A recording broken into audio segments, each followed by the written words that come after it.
আইনগত একটা অত্যন্ত গুরুত্বপূর্ণ পরিবর্তন করা হয়েছে। আপনারা জানেন ইতিপূর্বে আমরা সিপিসি বা দেওয়ানি কার্যবিধির পরিবর্তন করেছিলাম, সংশোধনী করেছিলাম।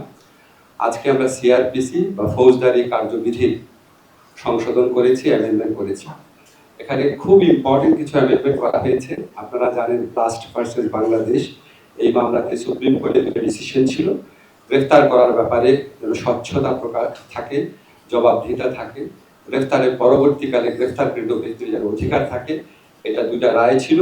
এই রায়গুলোর আলোকে আরো ডিটেইলভাবে আমরা বিচার বিভাগীয় সংস্কার commission, supreme court, concern expert সবার সাথে বৈঠক করে কনসালটেশন করে আমরা অ্যামেন্ডমেন্ট আজকে চূড়ান্ত করেছি।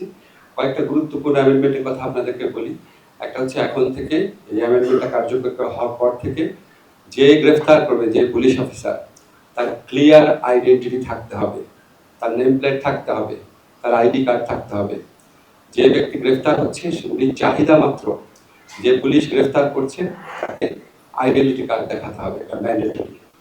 যত দ্রুত সম্ভব গ্রেফতারকৃত ব্যক্তির পরিবার, বন্ধু বা লয়ারকে তার সাথে যোগাযোগ করে জানাতে হবে যে গ্রেফতার করেছে, আমরা এই কারণে গ্রেফতার করেছি, এই মামলায় গ্রেফতার করেছি এবং গ্রেফতারকৃত ব্যক্তি এখানে আছেন। যত দ্রুত সম্ভব করতে হবে এবং কোনো অবস্থাতেই 12 ঘন্টার বেশি সময় নেওয়া যাবে না। গ্রেফতারকৃত ব্যক্তির শরীরে যদি কোনো আঘাতের চিহ্ন থাকে বা গ্রেফতারকৃত ব্যক্তি যদি বলে আমি অসুস্থ বোধ করছি, অবশ্যই সাথে সাথে নিকটস্থ ডাক্তারের কাছে নিয়ে তাকে প্রাইমারি চিকিৎসা সুবিধা দিতে হবে। প্রত্যেকটা গ্রেফতারের ক্ষেত্রে একটা মেমোরেন্ডাম অফ অ্যারেস্ট রাখতে হবে, ডিটেইল তথ্য থাকতে হবে। কাকে গ্রেফতার করা হয়েছে, কেন গ্রেফতার করা হয়েছে, কি অভিযোগে, কোন আইনে, তার পরিবারের কার সাথে যোগাযোগ করা হয়েছে, কে গ্রেফতার করেছে, ডিটেইল একটা মেমোরেন্ডাম থাকবে প্রত্যেকটা গ্রেফতারের ক্ষেত্রে। তা আমরা আইনে বলেছি যেই সংস্থায় গ্রেফতার করুক তাদের কনসার্ন অফিসে গ্রেফতারকৃত ব্যক্তি কেন গ্রেফতার করেছে, কোন আইনে গ্রেফতার করেছে, 12 ঘন্টার মধ্যে কার সাথে যোগাযোগ করেছে, সমস্ত তথ্য সেখানে থাকতে হবে।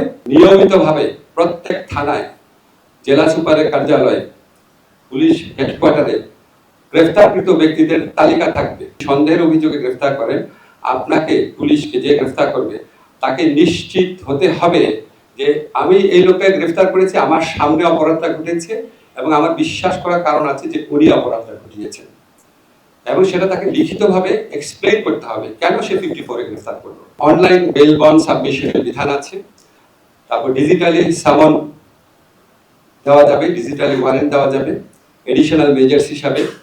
এছাড়া আমরা বিচারিক যে তদারকি যে কোনো গ্রেফতারের ক্ষেত্রে সেটা আরো স্ট্রং করেছি।